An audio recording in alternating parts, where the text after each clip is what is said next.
खबरें सहाफ़ियों की गलत हो जाती हैं। बाद वक़्त हमें खबर मिलती है, उसकी तस्दीक नहीं हो पाती, हम वो देते ही नहीं। बाद वक़्त खबर मिलती है, उसकी तस्दीक हो जाती है, हम वो खबर शाया करते हैं।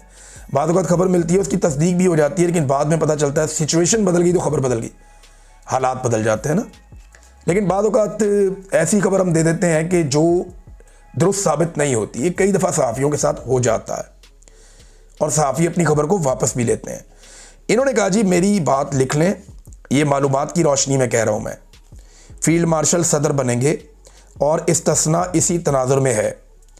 पीपल्स पार्टी के बुरे दिन पहले शुरू होंगे और केसेस खुल जाएंगे, फिर नून लीग की बारी आएगी, पीटीआई के लिए सख्त दौर 2 बरस चलेगा। ये तो नजूमियों वाली बात कर दी मुबशर जैदी साहब ने। मैं तो हैरान हूँ कि इतनी पक्की इन्फॉर्मेशन उनके पास कहाँ से आई। मुझे जिस बंदे ने इन्फॉर्मेशन दी उसने ये कहा कि ये फील्ड मार्शल साहब ये वाला टन्योर मुकम्मल करके 5 साल करेंगे और उसके बाद फिर शायद ये चले जाएंगे गल्फ़ में, और उसके लिए इस्तिस्ना ये ले रहे हैं कि बस मैं यहाँ से निकल जाऊँ और मेरी जान छूटे और उसके बाद मैं अपने आप को सिक्योर कर दूँ। लेकिन मुबशर जैदी साहब कह रहे हैं कि ये तो सदर पाकिस्तान भी बनेंगे। पहले तबाही कम हो गई है, अब वो सदर पाकिस्तान भी बनेंगे। तो सदर पाकिस्तान बनने के लिए वोट कहाँ से लेंगे, सवाल ये पैदा होता है। क्या पीपल्स पार्टी से वोट लेंगे? क्योंकि पीपल्स पार्टी से अगर वो वोट लेंगे तो इसी ट्वीट में उन्होंने कहा कि पीपल्स पार्टी के बुरे दिन शुरू हो जाएंगे, फिर पीपल्स पार्टी क्यों वोट देगी? क्या पीएमएलएन से वोट लेंगे? इसी ट्वीट में उन्होंने कहा कि फिर पीएमएलएन की बारी भी आ जाएगी। पीटीआई अगर वोट देगी आसिम मुनीर साहब को तो फिर तो उनको डूब के मर जाना चाहिए। तो कौन उन्हें वोट देगा? ये वोट कोर कमांडर्स ने तो नहीं देने कि आप सदर पाकिस्तान बन जाएं। वोट तो पार्लियामेंट ने देना है। और आसिम मुनीर साहब की अपनी ज़ाती पॉलिटिकल पार्टी तो कोई नहीं है। अभी पीएमएलएन पे उनका कब्जा है, या जो पीडीएम की जमातें हैं उनके ऊपर उनका कंट्रोल है, लेकिन वो मफाद का है ना मामला सारा, कुछ लो और कुछ दो। अगर पीएमएलएन और पीपल्स पार्टी को फंसा के उनके गले में शिकंजा डाल के वो सदर पाकिस्तान बन जाते हैं तो सदर बनने के बाद क्या वो उतना ही मजबूत रहेंगे? ये भी सवाल है। मेरे ख्याल में अभी बड़ा अर्ली है और हो सकता है कि ये खबर दुरुस्त साबित ना हो, मुमकिन है हो भी जाए। लेकिन मुबशर जैदी साहब ने खबर दी है और बड़े वसूख के साथ कह रहे हैं जनाब ये खबर मेरी ठीक है। अब नाज़रीन, इरफान सिद्दीकी साहब इंतकाल कर गए, अल्लाह ताला उन्हें गरीक रहमत करे, उनके लिए दुआ करनी चाहिए। जो मुसलमान दुनिया से चला जाए उसके लिए दुआ करनी चाहिए, उसकी मगफिरत के लिए दुआ करनी चाहिए।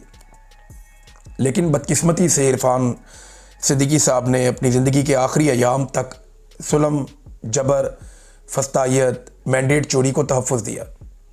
उन्होंने इसकी हमायत की, जुल्म की, बर्बरियत की उन्होंने हमायत की अपने ज़िंदगी के आखिरी वक्त तक।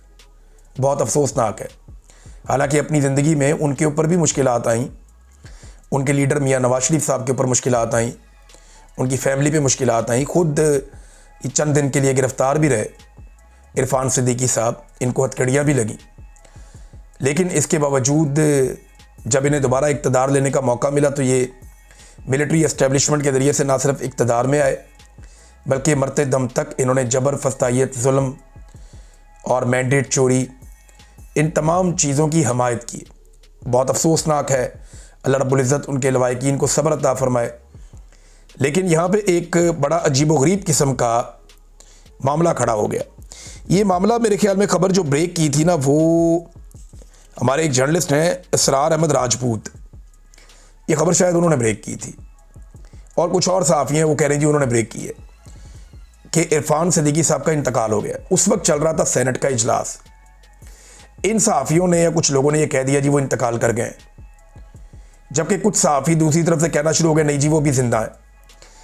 अब प्रॉब्लम क्या था, इस पर अलग अलग राय है। जो ये कह रहे हैं कि उनका इंतकाल हो गया वो बज़िद हैं कि जी वो फौत हो गए थे। खबर इसलिए छुपाई गई ताकि सेनेट का इजलास जो है वो मुलतवी ना हो जाए, क्योंकि जब भी कोई सेनेटर फौत हो जाए तो फौरी तौर पे जो इजलास है या कोई कौमी असम्बली का रुकन फौत हो जाए तो फौरी तौर पे इजलास मुलतवी कर दिया जाता है, और जब दोबारा आते हैं तो फिर दुआ वगैरह करते हैं। तो एक्चुअली तो ये होना था, लेकिन दावा करने वाले ये कह रहे हैं कि वो फौत हो गए थे, लेकिन इस खबर को छुपाया गया ताकि सेनेट का इजलास चलता रहे और फील्ड मार्शल और आसिफ अली जरदारी के इस्तिस्ना का मामला किसी अंजाम तक पहुंच जाए और इस्तिस्ना उन्हें मिल जाए। लिहाजा सियासत बड़ी जालिम चीज़ होती है और इस्टेब्लिशमेंट उससे भी ज़्यादा जालिम चीज़ है, बड़ी अफसोसनाक चीज़ है। इन्होंने बड़ी कुर्बानियाँ दी, इरफान सिद्दीकी साहब ने पूरी ज़िंदगी खिदमत की नवाज शरीफ साहब की, लेकिन आखिर के अंदर ये जो खबर आई इसने एक बड़ा बैड टेस्ट जनरेट किया है। नादरीन, आर्टिकल 6 अमली तौर पे गैर मौसर हो गया। आर्टिकल 6 कहते हैं संगीन गद्दारी का मुकदमा। ये संगीन गद्दारी का मुकदमा तब बनता है जब कोई आइन तोड़ता है, और ये आर्टिकल रखा गया था डिक्टेटर्स को और फौजी जर्नैलों को डराने के लिए या उन्हें रोकने के लिए कि आपने आइन नहीं तोड़ना, कोई बोंगी नहीं मारनी, कोई घटिया हरकत नहीं करनी। इसके बावजूद वो आइन तोड़ते रहे। आर्टिकल 6 लगाना तो ख्वाब ही रहा सियासतदानों का उनके ऊपर। लेकिन अब जो है वो आर्टिकल 6 अमली तौर पे तो ख़त्म हो गया, क्योंकि अगर फील्ड मार्शल ने ऐसा कोई फैसला कर लिया कि मैंने मार्शल लॉ लगाना है या मैंने कुछ भी करना है, तो इसी आइन के अंदर उन्हें तहफ़्फ़ुज़ है। उनके ऊपर अब आर्टिकल 6 नहीं लग सकता। वजह यह है कि उन पर केस चल ही नहीं सकता, बन ही नहीं सकता। उनको तो एक इम्यूनिटी है हमेशा के लिए, एक इस्तिस्ना मिल गया है, लिहाजा चक्कर ही कोई नहीं। नाज़रीन, सेनेटर सैफुल्लाह अबरू उन्होंने इस्तीफ़ा तो दे दिया। इन्होंने पहले वोट दिया इस तरमीम के लिए, 27वीं के लिए, फिर इस्तीफ़ा दे दिया। वो ये कहते हैं कि जब 26वीं आईनी तरमीम हुई तो मेरे घर के 10 अफराद उठा लिए गए। फिर वो ये कहते हैं कि पीटीआई ने मेरे लिए आवाज़ ही नहीं उठाई, और उसके बाद जो है वो फिर मैं मजबूर हो गया, तो आज मैंने ये वोट टाल दिया है और मजबूरी में वोट दिया है, लिहाजा अब मैं इस्तीफ़ा देकर जा रहा हूँ, मेरा इस्तीफ़ा मंजूर कर दिया जाए।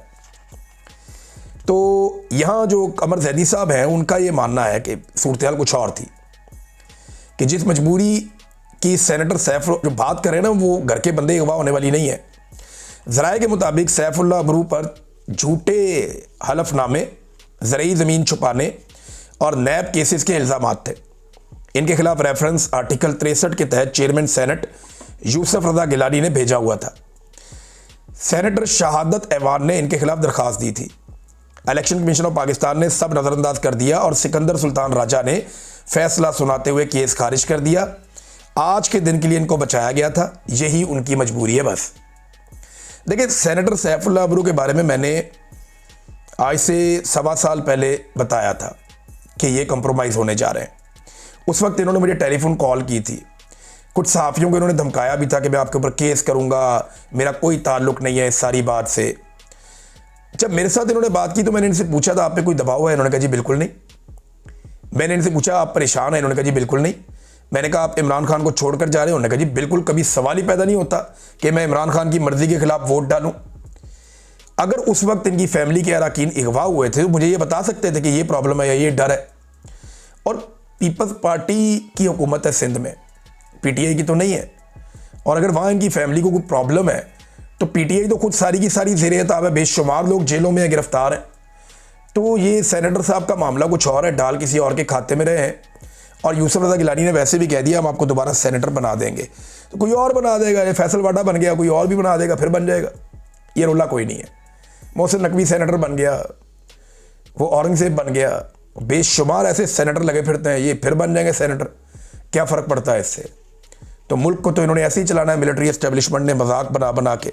तो जो खबर मैंने 1.25 साल पहले दी थी, देखें वो कैसे दुरुस्त साबित हो रही है। अब तक के लिए इतनी, अपना ख्याल रखिएगा, अपने इस चैनल का भी। अल्लाह हाफ़िज़।